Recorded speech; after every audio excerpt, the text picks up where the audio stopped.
yang nggak punya latar belakang teologis tapi ngomong teologis, atau nggak punya latar belakang finansial ngomong finansial, kan gitu ya. Sering-sering Nggak gitu. punya latar belakang politik, atau paling tidak nggak pernah membaca politik dan sebagainya, tiba-tiba ngomong yang cuman ngotot ngomel-ngomel dan sebagainya. Perbedaan-perbedaan pendapat itu kan gitu, orang tidak kemudian serta-merta pakai bahasa agama itu sesat. Oh iya. Kan gitu. Kalau pakai bahasa agama sesat, mah selesai semuanya. Tapi kan kalau Pak ini udah dicap banyak di internet. udah, kita mah udah biasa disesat-sesatin.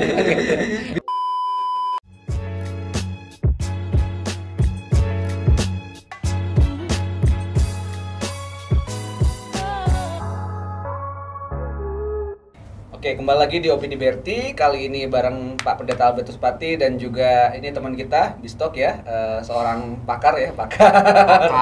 Apa-apa dibuat sukar maksudnya gitu. Bistok ini dari mewakili generasi milenial paling awal lah Pak ya, masih awal-awal gitu. Jadi yang pertama-tama kali bercengkrama di dunia digital dia lah ini ya. Awal-awal. Dia ahlinya ya. Ahlinya lah sebenarnya. ahli sih. Karena kerjanya di bidang IT juga ya gitu. Tapi memang jarang di konten. Tapi ini saya mulai ke Bistok dulu nih. Ini Pak Pati kan udah bikin channel berapa lama Pak? Kita udah hampir setahun ya Pak ya? Setahun ya. Ya itu terus sudah niat awalnya kan mengisi celah-celah konten gitu. Nah kalau Bistok sendiri konten-konten Kristen suka nonton nggak di YouTube atau di TikTok atau di media sosial lah gitu? Nonton ibadah. Oh ibadah, itu wajib ya kalau itu ibadah online wajib ya gitu. Ibadah online-nya GKI Monisip tuh lah YouTube ya. Iya. Nah, terus komen. Oke, terus apa lagi selain ibadah biasanya? Sebenarnya sih ada, cuman jarang yang bahasa Indonesia. Oh seringnya nonton dari Inggris berarti, dari bahasa Iya, Inggris kebanyakan. dari luar berarti. Kenapa langsung bilang bahasa Inggris? Siapa tahu bahasa Rusia dia. Iya. Oh, Sebetulnya bahasa Yahudi. Kalau Rusia kayaknya kamu nggak mungkin nonton itunya. Atau langsung bahasa Ibadah Batak. Ortodoks mungkin nggak bisa. gitu.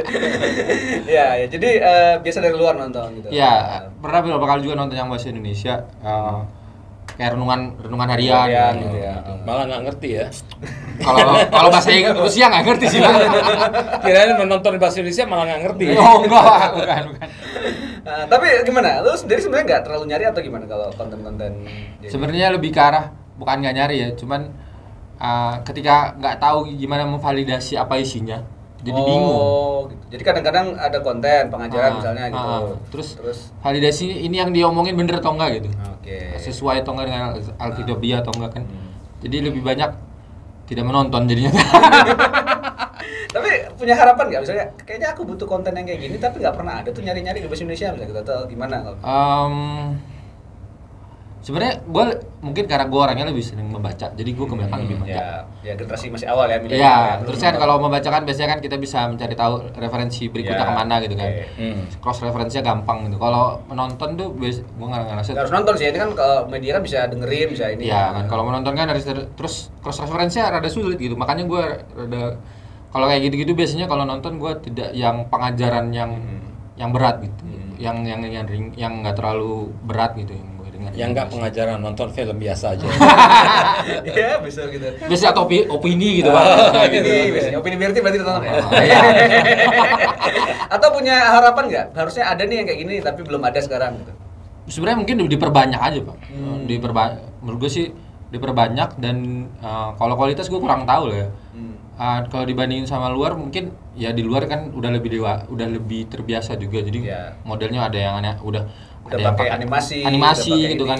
Yang gua pernah nonton tuh Bible Project gitu kan. Nah, itu tuh pakai animasi.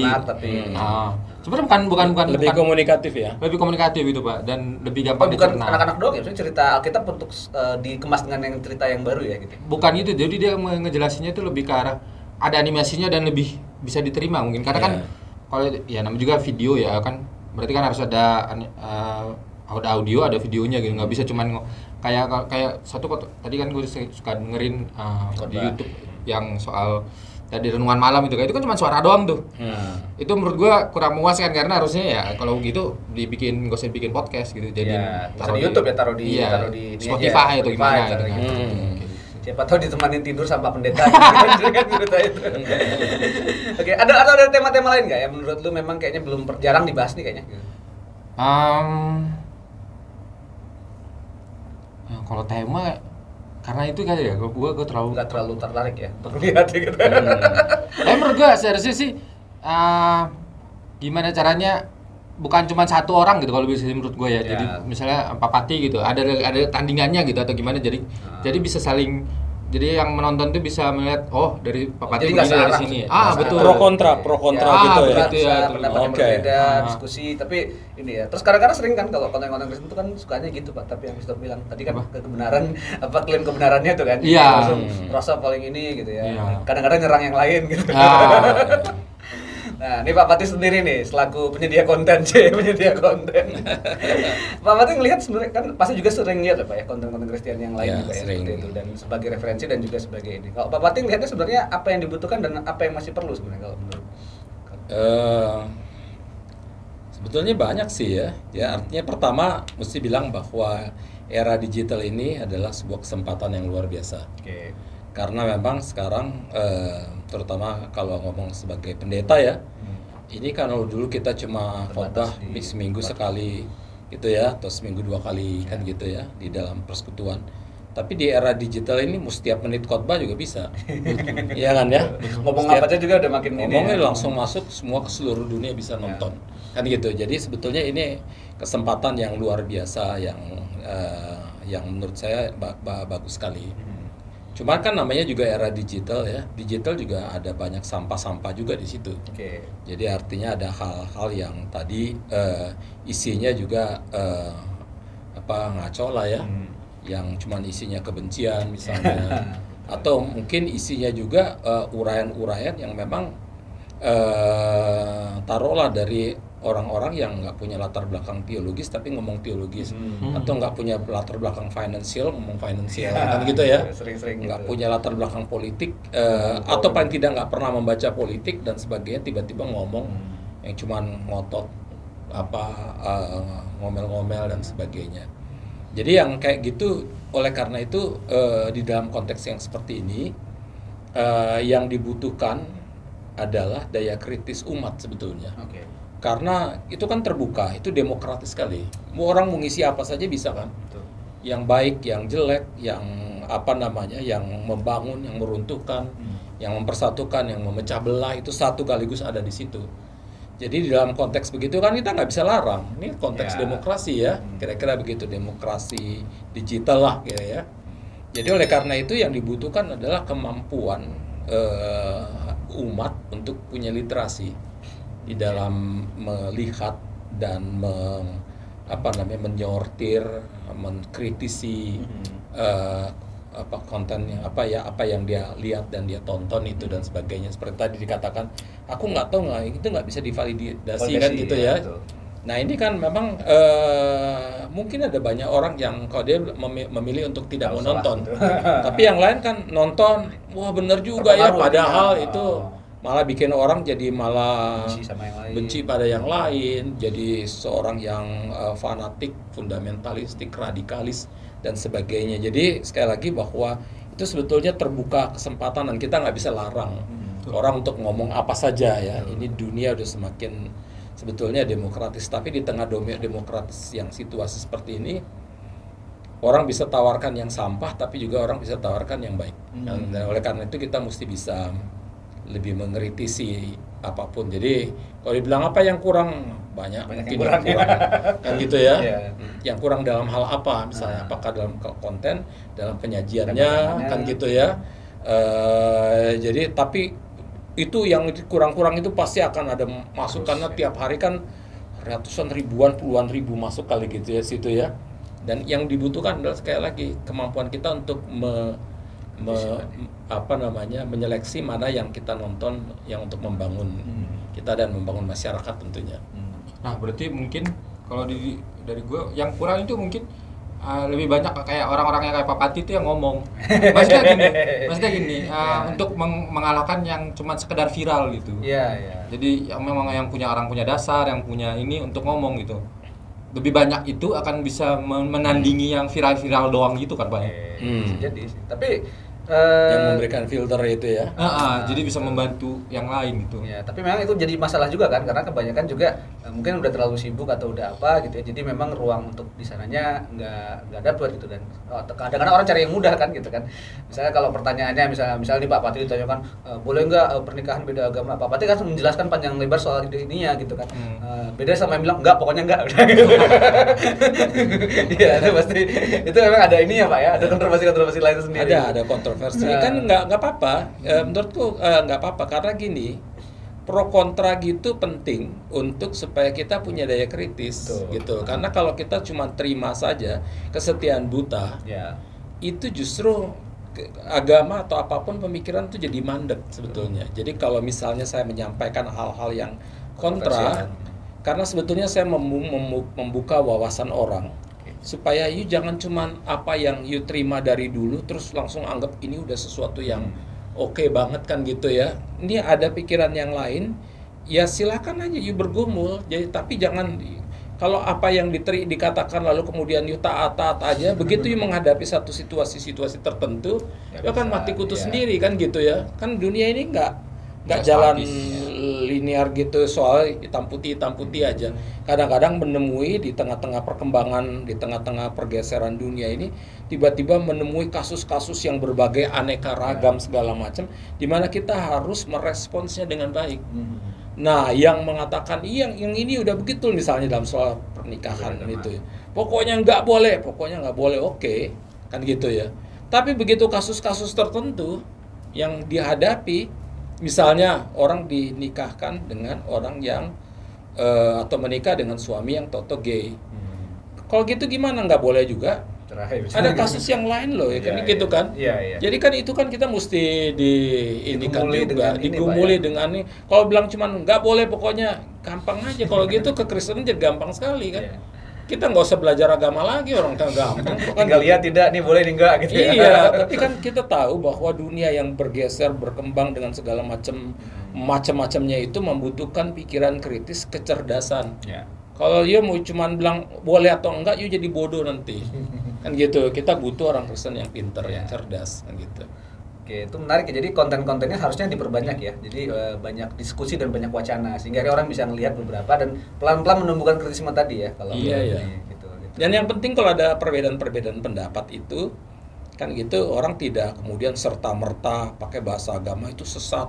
Kan gitu. Kalau pakai bahasa agama sesat, selesai semuanya. Tapi kan kalau ini udah dicap banyak di kita mah udah biasa disesat-sesatin.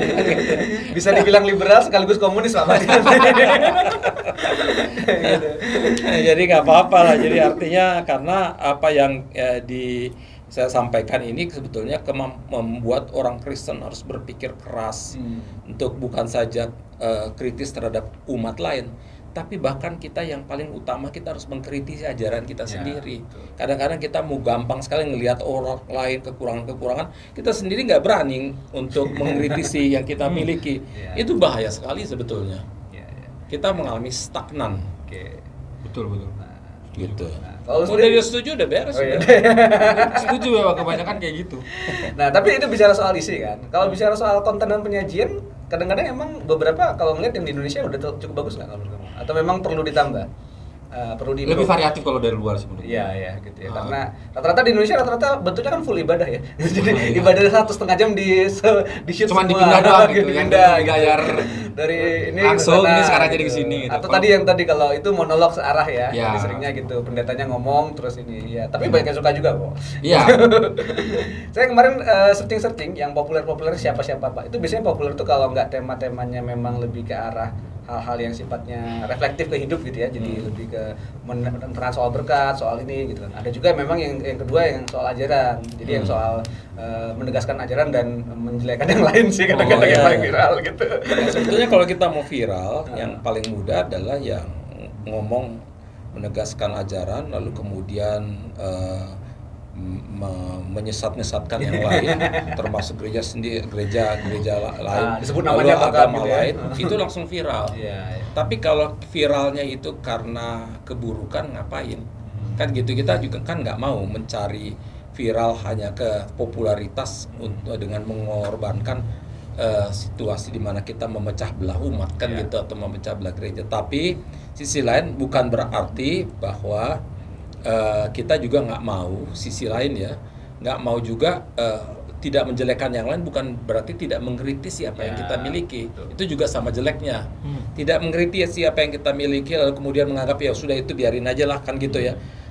Itu sama jeleknya dengan kemudian bahkan mengatakan itu jelek sana yang bikin ribut kan gitu. Kita mau tetap dengan santun, tetapi daya kritis harus tetap disampaikan kan gitu ya. Biar aja orang lain yang nggak santun yang bilang kita bodoh atau apa namanya sesat lah, komunis lah, nggak apa-apa lah. Tapi dia lebih viral sekarang, Pak. Nggak soal. Karena orang pada satu saat kita percaya bahwa satu saat orang akan mengalami kejenuhan dengan itu semuanya.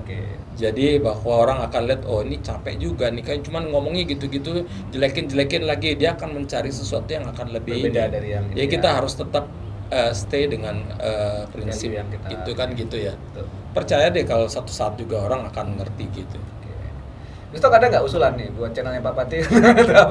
Maksudnya buat secara umum lah, konten-konten Kristiani baiknya seperti apa sih? Ya kayak tadi sih, menurut gue selain opini juga oke gitu kan. Interaktif tadi ya. Interaktif gitu. Terus ya dialog gitu menurut gue sih. Jadinya memperkaya kita juga, dan memang kayak kata Pak Pati mungkin lebih gampang, mungkin gue rasa ya orang Indonesia lebih gampang untuk mendengarkan saja gitu. Tidak untuk diajak berpikir gitu. Tapi kita memang harus ya gue lebih suka untuk mendorong supaya orang berpikir gitu. Dan kalau semakin banyak itu mungkin jadi pendengar yang cerdas ya. Betul, mendidik orang juga kan, bukan cuma buat ngedengerin terima mentah-mentah. Dan setelah itu nanti pembuat konten juga akan semakin terasa ya, supaya makin bagus bikin ini ya. Iya. Interaktif, bikin berpikir gitu. Betul. Harapan gue sih ke situ jadinya. Nah, kalau udah kayak gitu pasti bakal ditonton ya. Gitu. Nah, kalau dari Pak Pati ini apa Pak kira-kira hal-hal yang mungkin nanti masih perlu diisi? Karena kalau kayaknya yang bahas tema kebangsaan, tema-tema yang kontroversi kayak tadi itu masih dikit sih Pak di Indonesia. Iya, mungkin apa kan mungkin kita sendiri kan gitu. Nggak soal kan. Jadi pelopor ya Pak. Jadi pelopor.